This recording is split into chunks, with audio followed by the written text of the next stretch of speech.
Thank you for joining me today in the garden. I'm Liz Davey, and you're watching A Walk in the Garden on NCTV, Norfolk Community Cable, right in downtown Norfolk, Massachusetts. I'm in my herb garden, and it's a little shady here, but it's pretty sunny today. We've had a lot of rain in July. We're at the end of July, but July has been one of the rainiest months on record. Not the rainiest, but it's getting up there as we get more rain every couple days.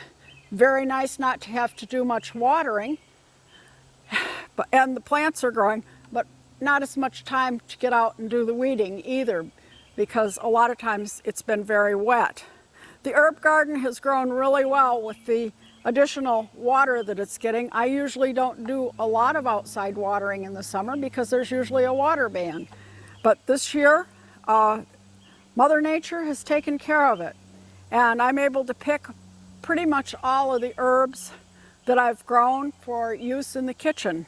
I have in this garden oregano, tarragon, sage, lemon and lime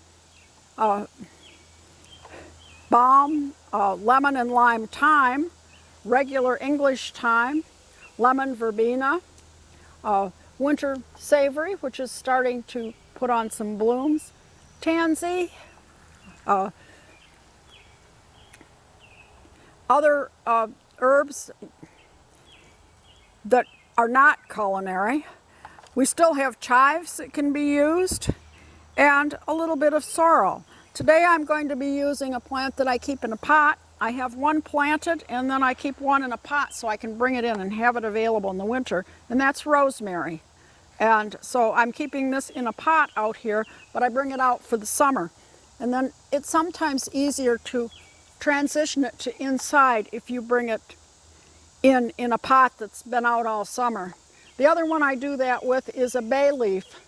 Again, these are both tender plants that will not survive the winter outside unless we have a really, really warm one. And they need to come inside and be in a sunny spot. I have some basil out here, and mint, and bronze fennel. All of these can be used, and my favorite, lemon verbena.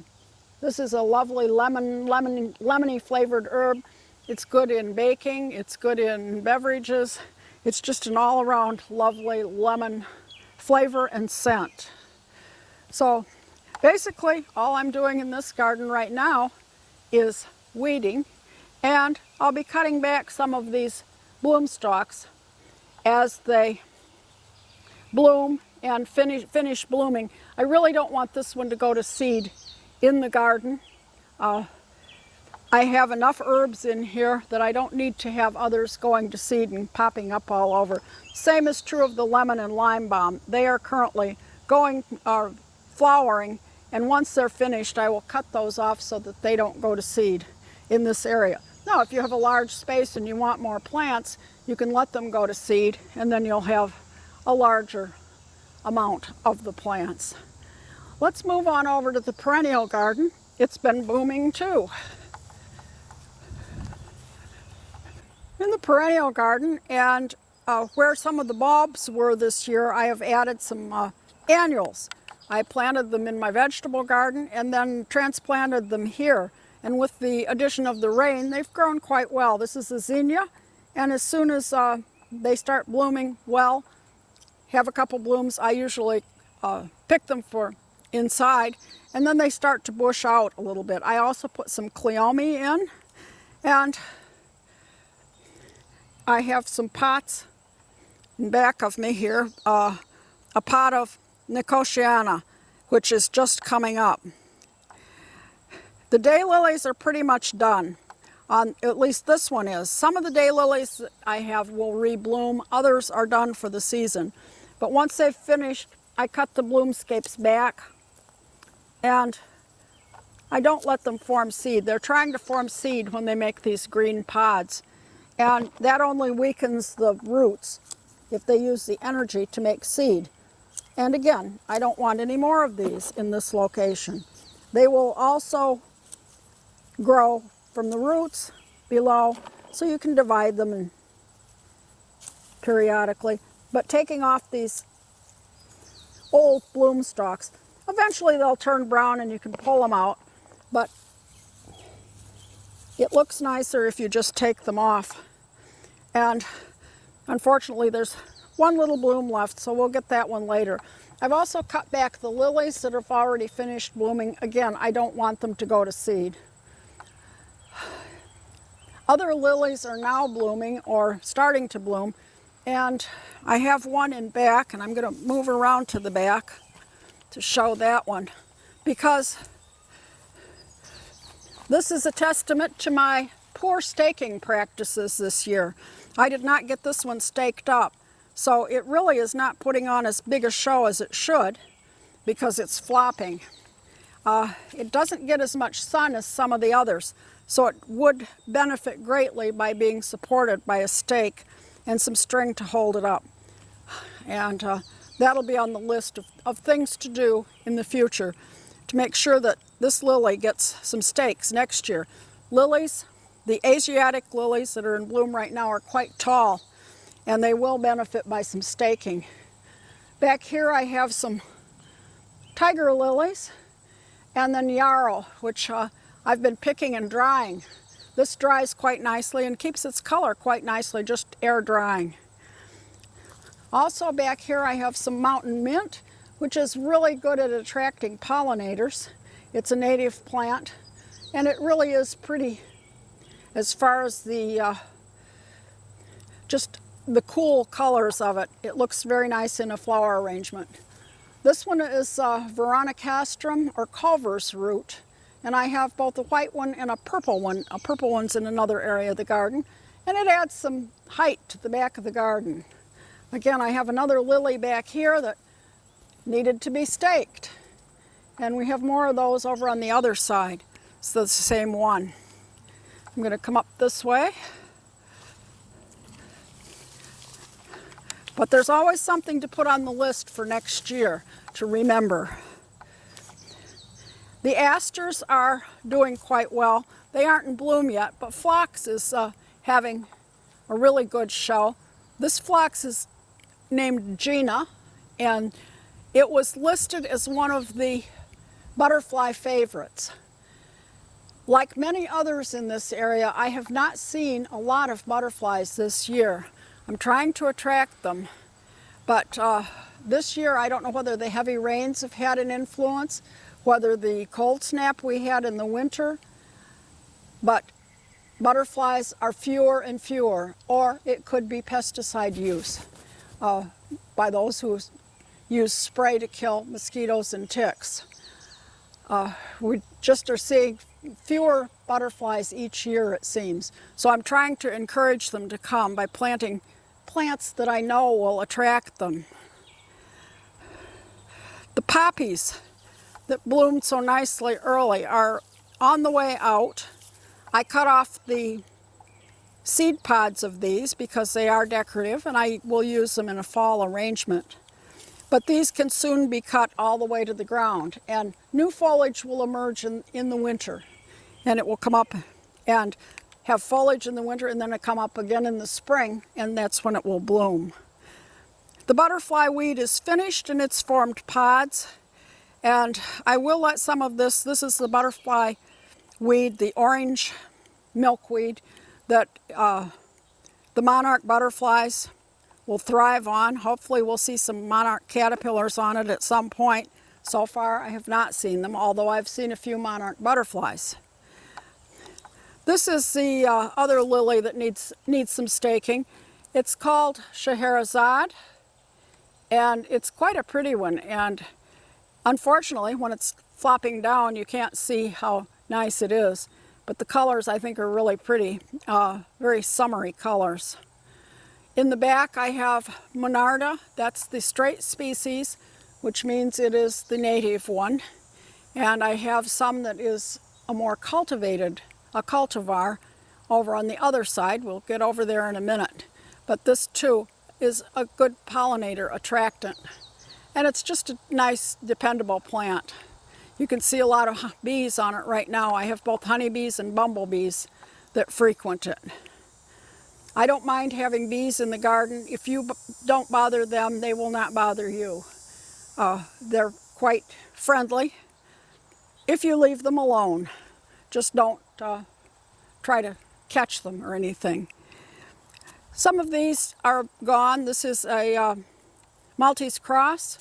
And again, I'll take off the spent blooms and hopefully we'll get some rebloom. This is called deadheading. Takes off the dead flowers. It's kind of self-explanatory. And it spurs a lot of plants to rebloom, especially annual plants. Not as much the perennials. Some perennials will rebloom, but others will not. But deadheading neatens up the garden and you may get some rebloom. This is actually the rebloom on this plant, the first rebloom, and I see some buds coming again, so it will continue blooming.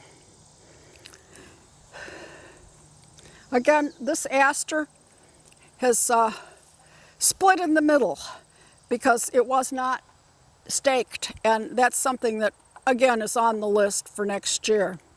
The sedum autumn joy is starting to put on its buds. This will turn pink in about another month, and then the blooms will become dark red.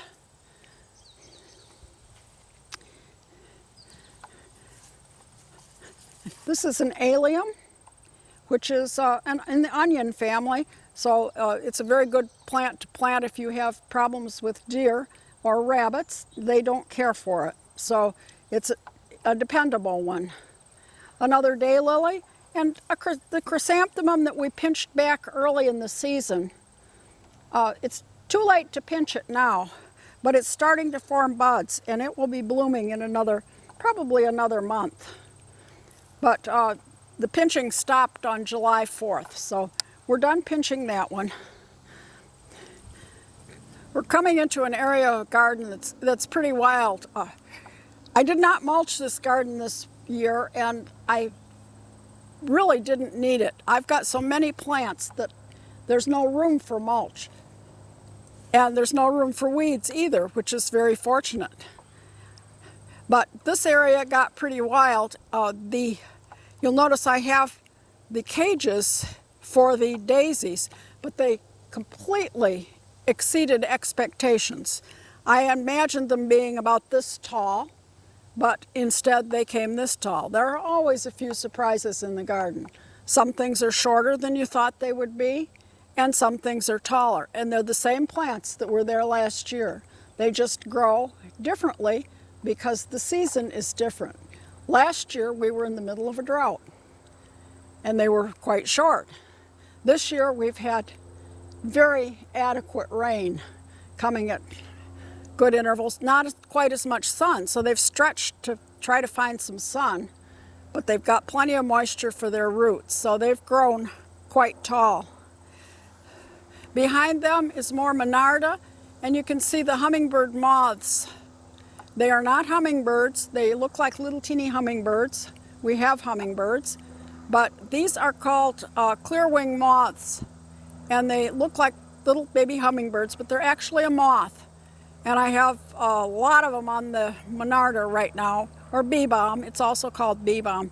And it is also an edible plant, believe it or not. The little bracts on it can be consumed. And one of the nicknames for the plant is Oswego tea. It was used at the time of the Boston Tea Party, when tea was in short supply, to make tea with the leaves of the plant, and probably even the blossoms as well. So you can make tea with it. I don't know if it tastes like regular tea from India, but that was a substitute when tea was not available at one time. Black-eyed Susans are starting to bloom, and also the Eryngium, which is the spiky blue plant here. The combination of blue and yellow is always a good bet. More of the oriental lilies, which are different than the Asiatic and daylilies. Asiatic lilies are another bulb, as is the oriental lily that is planted either in the spring or the fall. In contrast, daylilies are a rooted plant that you plant as a perennial. And they both say lily, but they are completely different plants.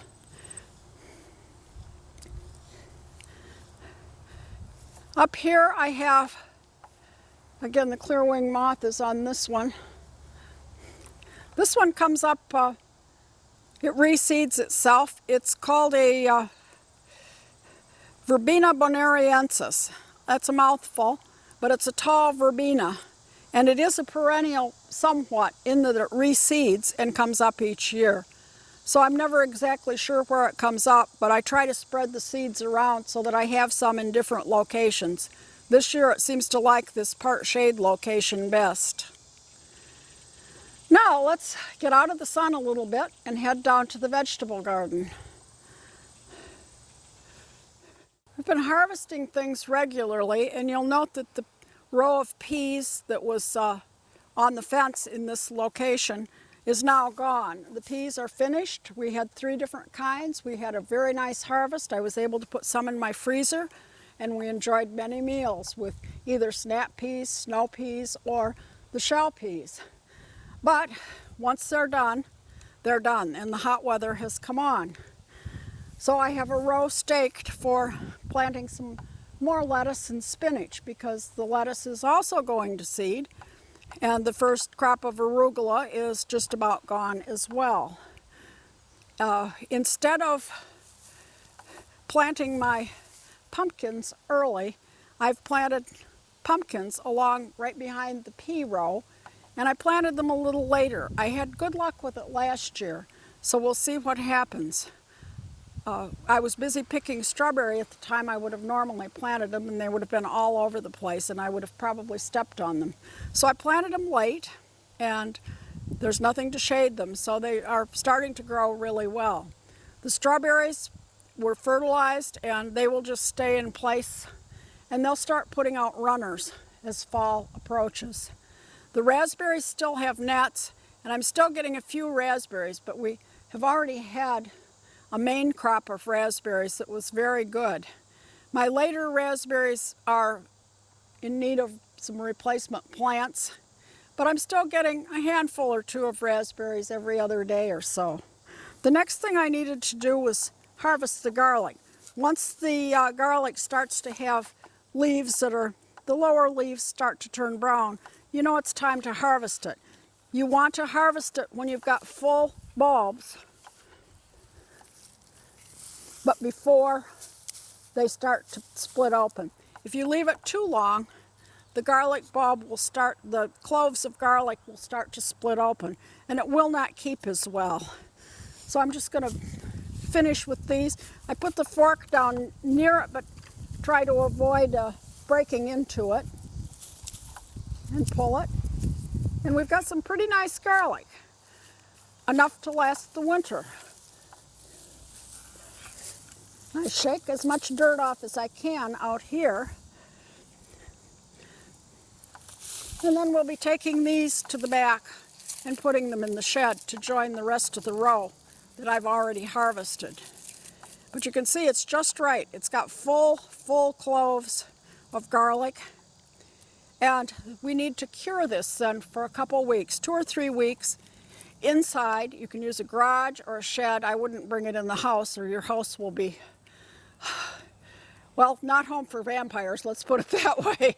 It has quite an odor at this point. But after it's cured for a couple weeks, about 3 weeks, I'll cut off the roots, cut off the stems, and bag it in mesh bags and keep it in the garage, which is not heated, but doesn't get below freezing usually. And I'll keep it in there all winter, and we'll have garlic for probably the rest of the year. You can use it right now. It's a little green right now, but you can start using it right away if you wish. I have beets and Swiss chard here. This lettuce is going to seed and will be pulled. It will join the compost pile, along with the peas that came out and other things that are finished. Radishes as well, any that were left in the ground. But they can all be replanted as fall approaches for a fall crop. Right now I'm picking beans. I have green beans and yellow beans, and need to get out here about every other day and pick the beans. As long as you keep them picked, they will keep producing. And that's the main thing. Don't let old beans, if you've got one that's a little too ripe and too big for consumption, at least take it off the plant, because then they will keep producing for quite a long time. I have some small cabbages. I have been spraying those with spinosad, because I do have the little cabbage butterflies, and they are the ones responsible for the holes in the leaves of the cabbage and the broccoli and the kale as well. Flowers are now something I have to bring inside. And again, the zinnias, the more you cut, the more that come. So they're good to enjoy inside. They're one I plant every year. They're cheerful, and I really enjoy them. Also the calendulas, which are the yellow, they're an edible flower. I also plant nasturtiums, which are just a nice companion plant and also edible. The leaves are edible. You can put them in salad. You can put the flowers themselves in salads or even stuff them. I've seen people do that as well. I have some herbs that I've planted in this garden. And I have basil. And again, I keep cutting it, pinching the top, so that it will continue to grow. I have arugula right here, which we're going to be using, and this is cilantro and dill. As I was planting seeds, I got a little confused. I think the phone rang or something, and I happened to plant my dill and cilantro in the same row. So I have a mixed row here with some of each. So it's kind of an interesting row. But this cilantro is starting to go to seed. If I want more, I can plant some now, and there's plenty of time in the season for it to come. I will be making pesto out of the cilantro. Dried cilantro is not worth buying, and not worth drying either. It just doesn't have the flavor of fresh. But if you make a pesto from the cilantro, you can use it instead in many different things and get the flavor without the, they won't be as pretty, but you will have the flavor. Now let's head back in the shade to the shade garden. I'm going to add my garlic to the shed, and I have a whole shelf full of garlic in here curing.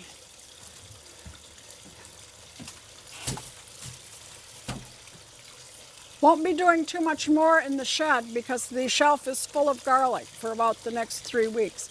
This is well ventilated, but it does stay dry when it rains. So that's the idea. You want a place that's ventilated, maybe a garage or a shed that you can keep open and have the air circulate and let the garlic dry. We're in for some hot weather, a heat wave in the next 3 or 4 days, so the garlic's going to get a very good start on drying.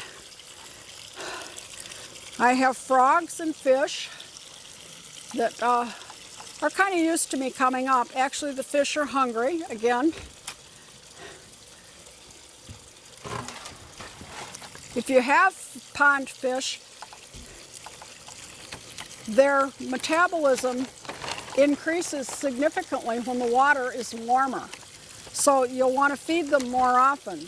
These are not very interested in food when the temperature's at 50 degrees, but when it gets to be 85 or 90, they are hungry all the time, and they'll come right up for the food and consume it fairly quickly. It doesn't take long if you feed them up in one place for them to know where that is, and when you approach that spot, they'll come right up and wait for the food. I've been continuing to use my slug pellets because it's been so wet. We have had some slug damage on some of the hosta back here, and I've also used some of the deer spray, although today is the first day I've seen deer in the area, and a young doe was out in back. So I'm anticipating the need for my deer spray, maybe a little more in the future, especially if she had a couple young ones with her. fertilizing and watering of plants. Watering has not been needed, but they do need a shot of liquid fertilizer, the ones in pots, because with all this rain, the nutrients can leach right out of the soil. So the window boxes and plants, when it is dry, just add the liquid fertilizer to the water as you water them. Again, watering has not been much of an issue this year. We've had a pretty good season for that. My water plants over in the far side of the pond looked a little shaggy when they came out. They always do. I overwintered them inside, and they, as I say, barely make it through the winter. But then by August and September, they are thriving out here with the warm weather. They're a tropical plant, so they like the warmth and they like the humidity. And they really come into their own. And often we'll have a frog sitting in one of those. I think the big frog that jumped in is sitting in one of the plants right now. They usually have a little water in them, especially as the rain has come down. This part of the garden, it's enjoyable. If you have a shady area, don't cut all your trees down. Enjoy the shade. There's many, many plants that will grow in the shade, and it's a super place to be outside in the summer, to have a little area that you can sit and enjoy it and watch the butterflies and the birds and not completely roast. It also stays much nicer in the dry season. It will hold the moisture a little better than the sunnier areas of the yard. We've been picking a lot in the garden, so now it's time to go inside and do some cooking with all the vegetables that are in season right now and being picked. And we can enjoy those in the kitchen as well. It's great to have all the produce out in the garden to cook with. Choosing recipes is fun because you have so much available. And also, when your refrigerator's full of vegetables, you need to find recipes that fit with the produce that you have and need to use. I'm going to start today by making some yellow squash custard tarts. And I've already filled my muffin pan with some puff pastry that I rolled out, and I cut. They suggested in the recipe using a canning jar lid, but if you have a big round cookie cutter, that will work just as well. You need something about 3 inches in diameter. And I'm going to start by whisking together 2 eggs.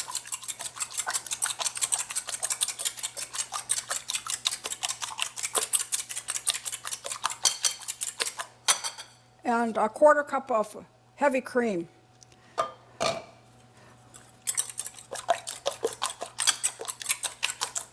That makes the basis of the custard. We just want to whip that together well. And then I'm going to add 1/2 cup of yellow squash. And this has been shredded, and then I folded it into a cotton dish towel, clean dish towel, and squeezed it to get all the liquid out. And that goes in to the custard mixture. A little more cream maybe. And need to move over this way. And then we'll season it.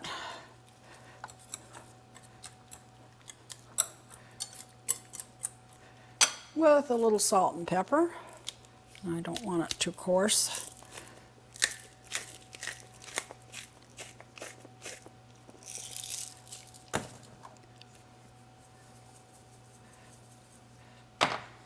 And just a tiny bit of nutmeg, a pinch, which is about 2 shakes. We'll mix that.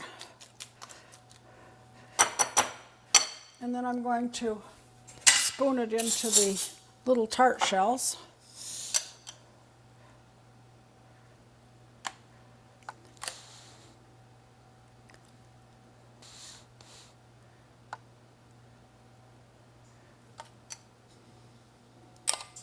A little more in some of these. Should come out about even.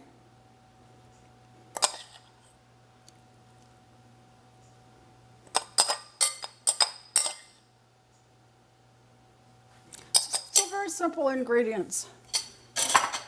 We're going to bake those in a 350 oven for 25 minutes.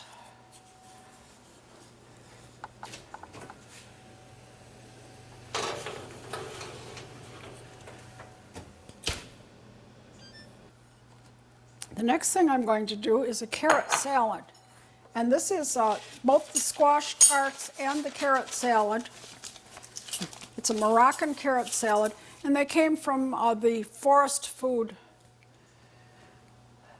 or Forest Feast cookbooks, which our library has, and actually that's where I got them, through the library. I took out the books. Always a good place if you want new recipes, check out the library. They have a ton of cookbooks, and you can borrow them if you have a library card and enjoy a lot of new and different things. This carrot salad is, as I said, Moroccan, and it starts out with carrots, and I had some large carrots rather than smaller ones. Smaller ones would probably have been better. It would have taken probably 5 small ones or a couple larger ones. You want about, I'd say 3 or 4 cups of carrots at least. And then to that, we'll add some other ingredients. And I'm going to add a half a cup of cooked quinoa. This is the protein in the salad. Quinoa is a very high protein grain that we'll add to the salad. And this could actually be eaten as a meal. I'm also adding more protein, half a cup of chickpeas, and often called garbanzo beans in the store. And then we'll add a third of a cup of raisins, and I'm using the white raisins.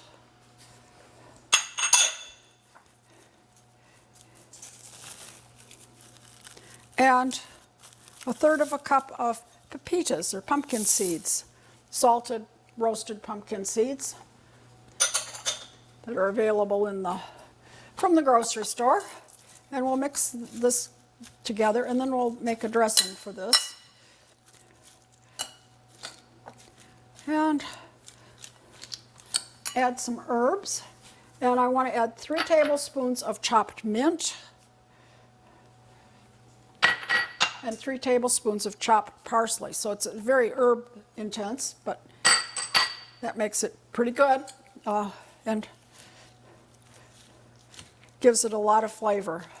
This will keep in the refrigerator for a number of days, but I think you'll find you'll consume it rather quickly. It's colorful and it's cooling and delicious. Now the dressing that we're going to make, we're going to mix it right in with the salad. A tablespoon of cider vinegar,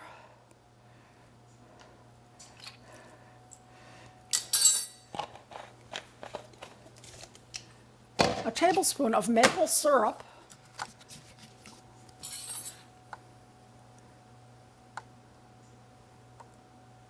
for a little sweetness,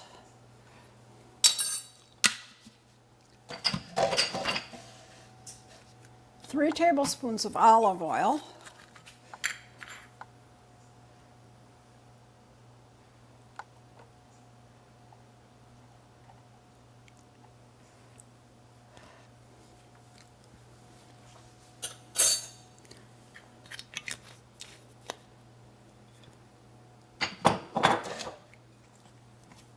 and we want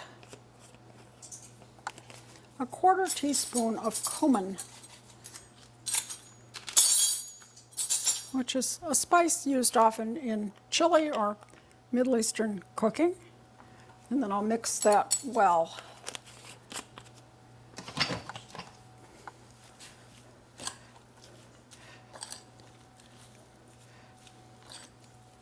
Makes a refreshing and delicious carrot salad. Again, I'm doing some things that are a little different than one would normally prepare these vegetables. After you've harvested so many of each kind, you run out of things to do with them, and that's where some new recipes come in handy.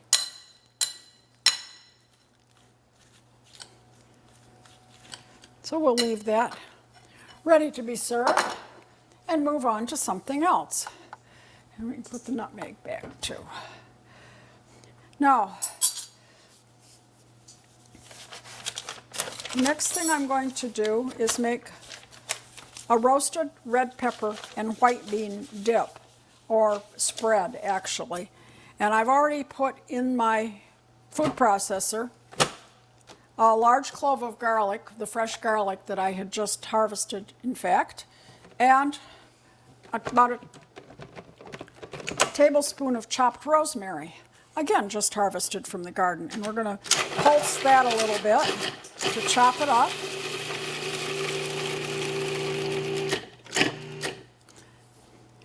And then I'm going to add a can of beans, and I'm using white beans, and I had a few of the chickpeas left. You could use chickpeas instead, but I had some of them left, so I put those in as well. And I also want to add half a can of roasted red peppers. This is a red pepper dip, and I'm going to spin that and chop it, combine it.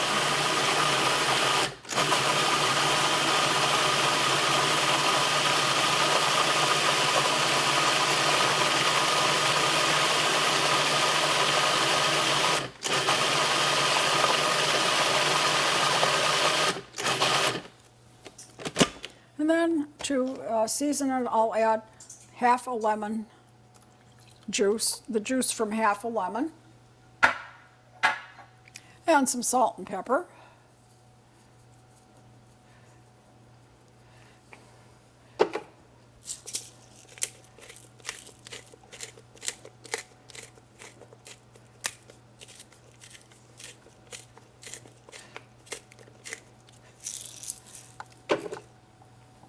And a few shakes of hot pepper sauce, depending on how much you like hot pepper.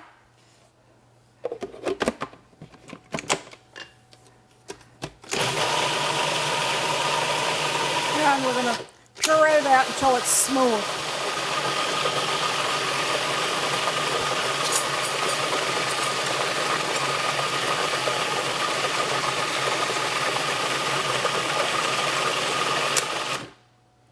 And then I can put this into a little bowl.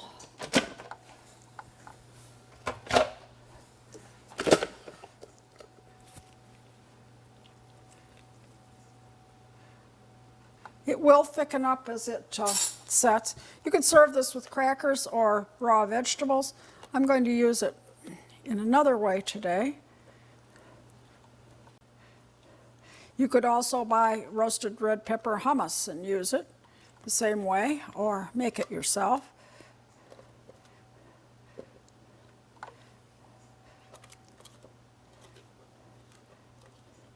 There, I got the majority of it.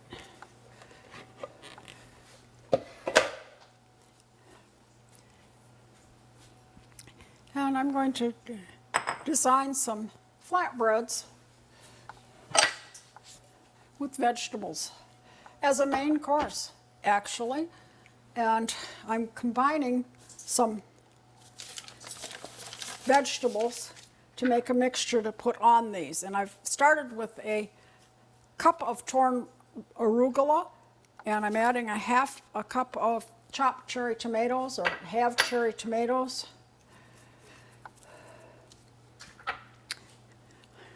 About a half of a cucumber cut up.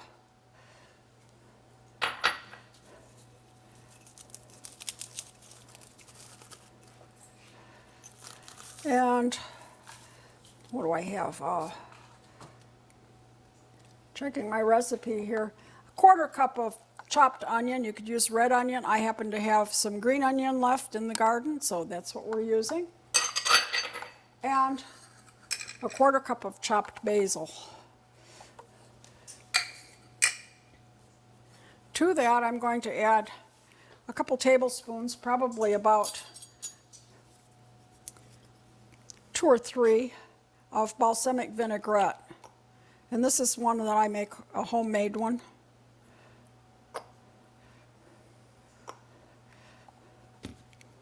That I made in my food processor earlier. And I keep it in the refrigerator. It's good on salads all year long.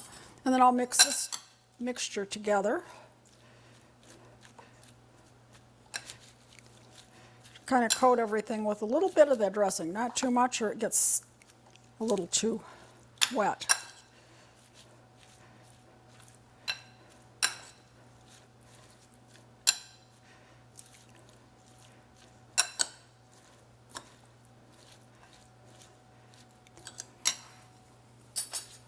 And I'm going to put some of the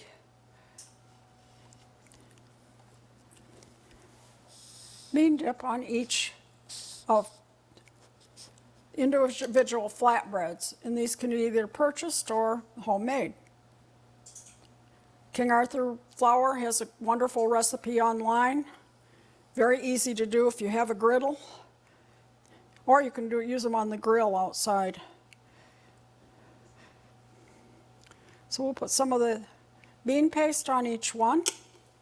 Again, we can put that out, be colorful, and then add our vegetable mixture on top.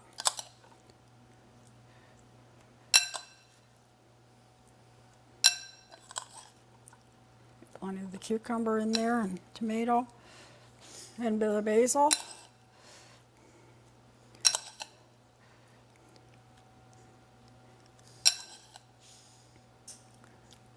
A cool lunch or dinner even for a warm summer day.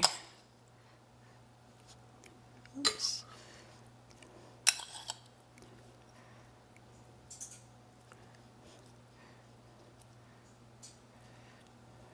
And we'll finish it off with a sprinkling of feta cheese.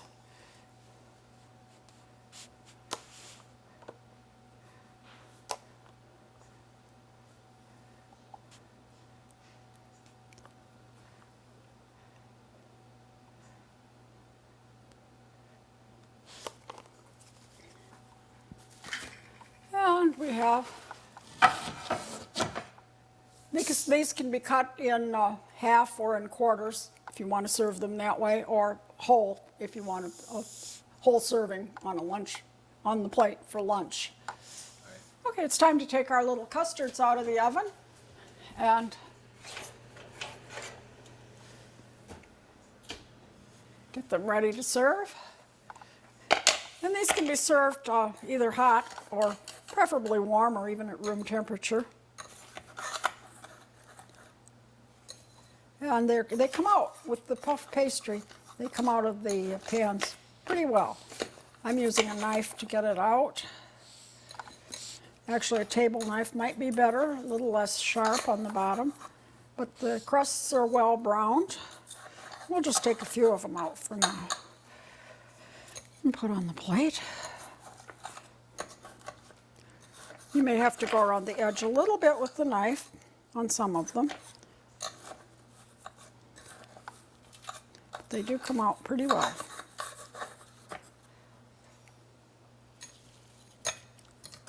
And let me put a couple of the flowers in the middle. Again, make it a little festive. Again, these are all edible flowers, the nasturtiums and the calendulas. You could add them to salad, or if you wished, they would be fine. Even the leaves. But the leaves have gotten a little wilty as they sat here. So I'm going to add these to our group of dishes that we made. And let me put my flower arrangement in, and then I'll get some dessert out of the freezer. Always have to have dessert, especially in the summer. And these I made earlier.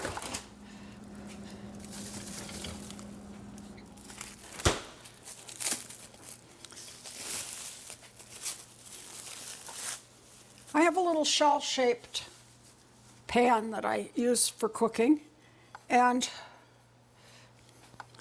I baked some chocolate cookies in it. They're just chocolate, rolled out chocolate cookies, and I cut them in about 3-inch squares, and then I filled each one with caramel ice cream. So I made my own ice cream sandwiches, but the shell shape holds the ice cream a little more than just using round cookie cutters, which you could also do. You can turn any cookie into an ice cream sandwich. All you have to do is thaw the ice cream just slightly, probably about the time you get it home from the store today because of the heat outside, and then make an ice cream sandwich with it. But if you have any of the fancy molds that you use maybe once a year at Christmas or another time, you can use them and make ice cream sandwiches just by putting the cookie dough into the little mold or rolling it and cutting it and fitting it in. And it makes a great ice cream sandwich, and you can keep them in the freezer and have them on hand. That's what we made today with our vegetables.